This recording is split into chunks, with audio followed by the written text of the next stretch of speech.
En la W, el reporte coronel. Daniel Viernes, muy buenos días. Buenos días, Juan, ¿cómo está? Este es el reporte coronel de hoy. Y esta es una historia que significa mucho para mí, porque tiene que ver con el trabajo periodístico más sorprendente y quizás también el más importante que he hecho en mi vida. Hace 17 años, al frente de un equipo periodístico de Noticias 1, descubrí que un magistrado auxiliar del Consejo de Estado, cuyo cuerpo había sido encontrado en las ruinas del Palacio de Justicia, en realidad había salido vivo de la edificación.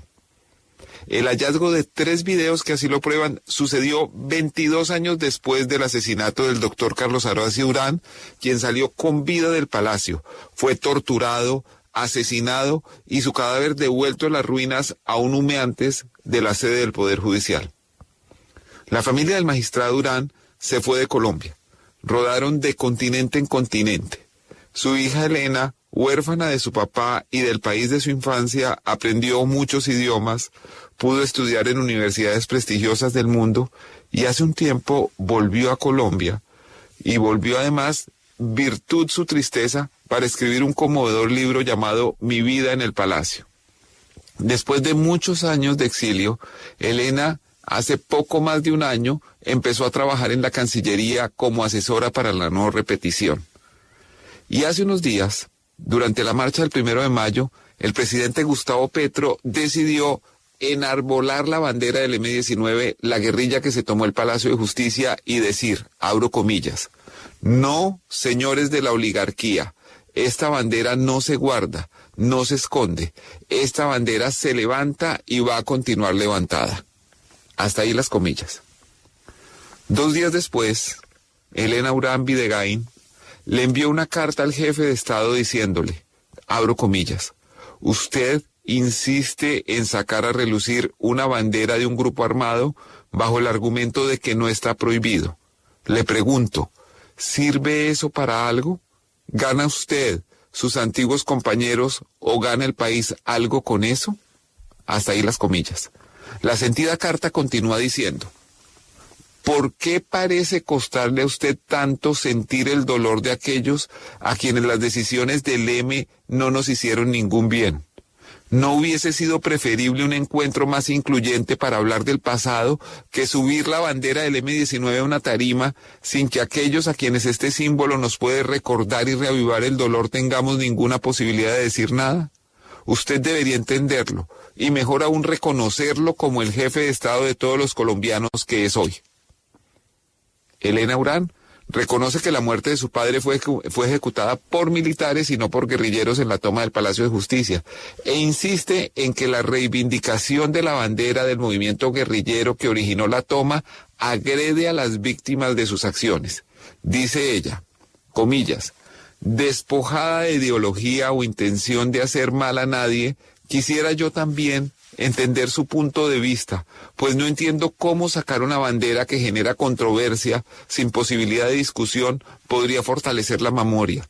Tampoco ayuda a fortalecer sus proyectos de gobierno y por el contrario sí genera división, resistencia y alimenta una cultura en la que tradicionalmente se ignora el sufrimiento ajeno. Hasta ahí la cita. La carta le fue enviada al presidente Gustavo Petro hace una semana y quien la firma, Elena Urán Videgain, actual asesora del Ministerio de Relaciones Exteriores, a quien saludamos a esta hora, no ha recibido respuesta alguna. Elena, buenos días. ¿Por qué decidió escribirle esta carta? Buenos días, sí. ¿Por qué decidió escribirle esta carta al presidente Gustavo Petro?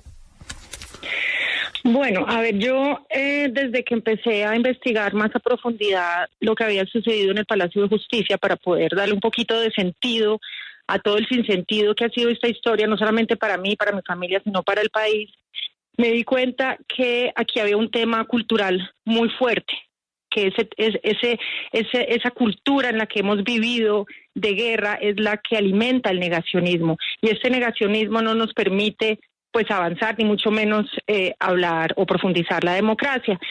Entonces, yo, y esto lo vemos pues en todos lados, de parte de todos los actores armados a través de términos como, no sé, vacuna o pescas milagrosas o los héroes de la patria, etcétera, etcétera, que son básicamente pues eufemismos que esconden tortura, humillación, secuestro, asesinato, y todo lo simbólico pues es muy importante para la creación o la transformación hacia una sociedad mucho más pacífica.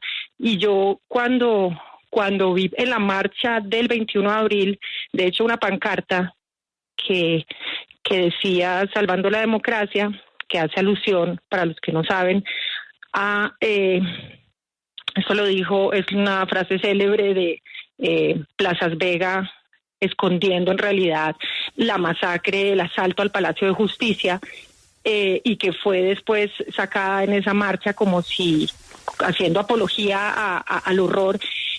A mí eso me pareció pues perturbador, y días después lo manifesté igual manera en redes, y días después el presidente sacó la bandera del M-19. Entonces, como si fuera una competencia a ver quién gana más, pero siempre desde una actitud de guerra y de ataque. Y yo quise mandarle esa carta al presidente porque me parece que es importante hablar de todos estos símbolos, me parece que es importante que empecemos a reflexionar cómo recordamos, cuál es el lenguaje que utilizamos y cómo fortalecer o dejar atrás esta cultura belicista, estos símbolos racistas, clasistas, belicistas, y lo transformamos más bien en una cultura y unos símbolos que abracen la paz. Entonces mi carta no es, y mi reclamo no es con el fin de atacar, sino más bien de ampliar el diálogo y de generar un poquito de sensibilidad y empatía frente a lo que yo estoy planteando acá. Pero Elena, usted labora hoy en la Cancillería del gobierno del presidente Gustavo Petro. ¿No teme que esa carta al mandatario la deje además ahora sin trabajo? Pues yo considero que este gobierno se basa, y toda democracia se debe basar en el cimiento, o se debe cimentar en la memoria y en los derechos humanos. Es un gobierno que propone el respeto y la tolerancia y dar voz también a las víctimas. Entonces creo que habrá comprensión. Sin embargo, claro, hay proyectos dentro de Cancillería que debo ser clara que me están costando desarrollarlos, y que ojalá que pueda avanzar con eso. Pero más allá de esto, yo creo que yo tengo que seguir mis principios, y así como he señalado la responsabilidad que tiene el ejército en lo que sucedió y esta cultura militarista, pues también esto es un llamado al otro lado. Más allá de si yo trabajo en Cancillería o no, yo tengo una responsabilidad también como ciudadana. De eso se trata también. Construir democracia. Todos tenemos una responsabilidad, y yo creo que desde el gobierno lo van a entender también, porque como digo, yo no estoy atacando a nadie, yo estoy planteando una inquietud y yo estoy haciendo un llamado de atención desde mi posición, desde mi vivencia, y además desde el trabajo que yo realizo de no repetición. La no repetición no pasa solamente por los que los desmovilizados, los armados se desarmen, o porque haya una transformación en la justicia, sino también por el aspecto cultural, y ese es de los más importantes de todos. Entonces, porque pues si la gente sigue utilizando un lenguaje bélico desde el jefe de Estado, pues todo lo demás se desvanece mucho más fácil. Yo veo y parto también del ejemplo alemán, que es donde pues más tiempo he vivido, la importancia y cómo fue esencial transformar la mentalidad y la cultura para poder construir una sociedad una democracia mucho más sólida. Entonces, pues creo que esto ojalá que sirva para que podamos empezar a darle más importancia a lo simbólico, al lenguaje que se utiliza, a todo lo cultural en una sociedad que naturaliza hablar de los demás como con estigmatización, con términos absolutamente degradantes, y creo que pues que la bandera expuesta del M-19 allá en una tarima, como lo dije en la carta, no nos ayuda, no construye, y bueno, yo por eso pues Elena, sí. Yo entiendo sus palabras desde el deber ser, pero la verdad, en la práctica, este gobierno se ha mostrado muy poco tolerante hacia la discrepancia. Sacó a varios ministros porque discrepaban de unos puntos de la reforma de salud, ha sacado a otras personas pasando por encima, pues por tener diferencias con planteamientos del jefe de Estado. ¿Cómo por qué no iban a sacarla a usted después de mandarle una carta diciendo al presidente que no deben arbolar la bandera de la guerrilla de la que hizo parte?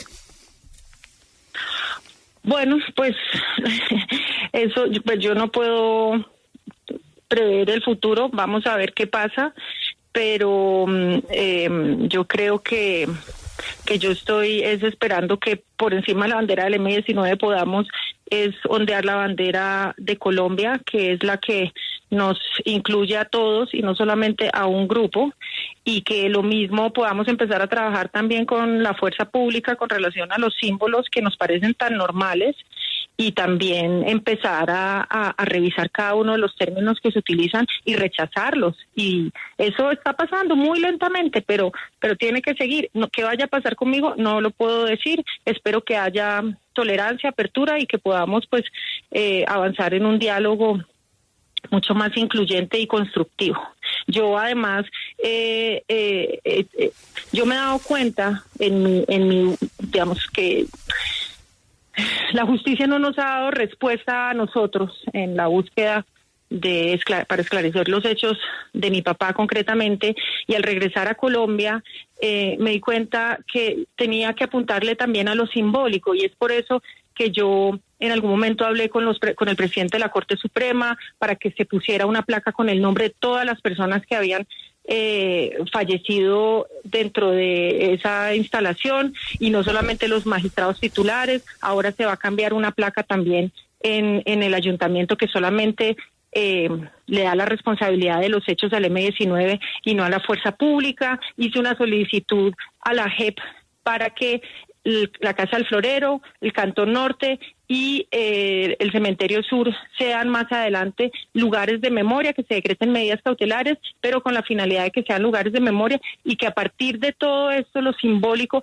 podamos profundizar, como he dicho una y otra vez, en la democracia, y podamos recordar los hechos, pero de una manera que no dañe al otro. Y eso es lo que veo yo cuando se exhibe una bandera que sí ha generado también dolor y sufrimiento a muchas personas. Como lo dijo usted, yo quien ejecutó a mi papá fue la fuerza pública, pero el M-19 pues tampoco es que nos hubiera ayudado en esa tarea. Ellos entraron y de manera violenta apresaron a los magistrados, y bueno, todo el desenlace que conocemos a medias, porque ese es el problema. Entonces, pues creo que desde esta posición puedo también intentar que el presidente me escuche y ojalá pues avanzar. Acabo de hacer como un recuento de algunos de los actos o acciones que he estado implementando en Colombia, que apuntan a lo simbólico, que apuntan a lo colectivo. Estos asuntos se suelen tratar también como solamente entre la víctima y el responsable, y creo que con estos acciones simbólicas puedo abarcar más al resto de la sociedad. Esa es también mi intención, y ampliar, pues, vuelvo a decir, el diálogo. Pues mil gracias, Elena Urambi de Gain. Sí, vamos a ver qué tan abiertos son realmente al diálogo. Espero que se dé, es mi intención, y es parte de mi trabajo en no repetición, y soy simplemente congruente con lo que considero que es pues el deber ser dentro de una democracia. Mil gracias. Ella es Elena Urambi de Gain, asesora del Ministerio de Relaciones Exteriores a esta hora aún, pero sobre todo hija del magistrado Carlos Horacio Urán, muerto en el Palacio de Justicia, tomado violentamente por la guerrilla del M-19 en 1985 y luego objeto de una salvaje contratoma militar que dejó 100 muertos y varias personas que continúan desaparecidas. Este fue el reporte coronel de hoy. Muchas gracias.